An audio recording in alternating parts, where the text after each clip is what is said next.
Söz İsa Қазбек Жалқасынұлына беріледі. Рахмет, құрметті Дәния қызы. Ақжолдың депутаттық сауалы вице-премьер Көлгіновке, мәдениет министрі Ораловқа.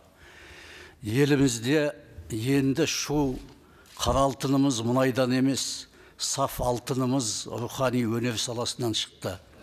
Мәдениет министрлігінің ұлттық киноны қолдау мемлекеттік орталығында дау болып жатыр. Кино орталығынан шыққан кино небір детективті фильмдеріңізді жолда қалдырады. Өйткені 2020 жылға мемлекеттік қаржылық қолдау конкурсына бақандай 153 кино жобаны қатыстырмай тастаған. Барлығы 283 жобадан қабылданғаны тек 130 ғана. Бұл жартысынан астамы далада қалды деген сөз. Бұл бұрын соңды болмаған эксес. Бұған дейін, бұл жылдарға дейін 1%-дан 5%-ға дейін ғана қабылданбайтын болса құжат, ал бұл жолы 10 еседен де асып түсіп, 60%-ға жуық болып отыр.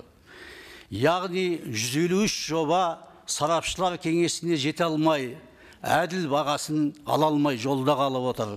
Батыраштық балтасына ұшыраған бір емес, мұншама 153 жоба егер жолы болып өндіріске кетер болса, оларда істейтін 30-дан 60 адамға дейін адамдарды есептесек, бұл 10 мыңға жуық адамның тағдыры. Ерекше назар аударатынымыз, далада қалған бұл жобалардың ішінде былтыр сарапшылар кеңесі ең үздік сценарий деп бағалаған режиссер Азамат Шарғынның Шырмауық секілді фильмдері де бар. Егер мәдениет министрлігі бұл дауды тезірек шешпесе, ұлттық киноны қолдау орталығы, ұлттық киноны қорлау орталығына айналып кете бере ме? Бұл мәдениетті қолдауға баса назар аударып отырған президент Тоқаевтың әділетті Қазақстан саясатына қарсы салып отқан саботаж емес пе?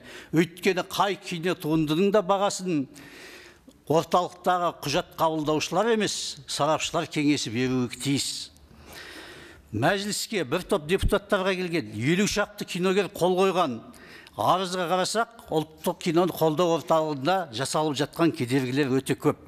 Бірінші, орталық өздерінің ішкі ережесін аяқ астынан өзгертіп тастап, еліміздің 3 заңын бұзып отыр. Бұл бәсекелестік туралы заң, кино туралы заң және тілдер туралы заң. Егер әркім кино орталығы секілді өз білгенін істеп, ішкі ережесін өздеріне қажет өзгертіп ала берсе, онда парламент бұл жерде не үшін заң шығарып отыр? Екінші, орталықтың жауапты қызметкерлері жауапсыздық танытып, іріктеу бойынша ешқандай хаттама жасамаған. Бұл өрескел заң бұзушылық және кері қайтарылған 153 жобаның әділ шеттетілгеніне күмән туғызады. Олардың хабарламаларында қателіктер көп. Ережелердің баптары сәйкес емес, фильмдердің түрлері шатасып кеткен. Мысалы, көркем суретті фильмді анимациялық фильм деп жазады. Уақытында тапсырылған және журналға тіркелген жобаның есіне сіздердің жобаңыз қабылдау мерзімінен кейін түсті деп жалған жазылған. Үшінші, ресми хатта жазылғандай, киноны қолдау орталығында кино саласының маманы жоқ. Бұл ауруханада дәрігер жоқ дегендей сұмдық жағдай емес пе? Яғни біздің киноларымыздағы ұлттық рухани қуаты әлсіз, шала жансар күйде, шала тілде болып шығатыны осыдан шығар. Яғни кино өндірісте кәсіби біліктілігі жоқ мамандар жұмыс істейді. Соның негізінде қателіктер жиі орын алады дейді арызданушылар. Төртінші, ашық қорғауға өткен 130 жобаның ішінде жұртқа мәлім болғандай 10 шақты жобаның құжаты тура өтпей қалған жобалардың құжатындай толтырылса да қабылданған. Бұл дегеніміз жобалардың қабылдануы тамыр таныс, бармақ басты, көз қыстымен алдына да келісілген жүйеде өтті деуге негіз бар дейді хатта.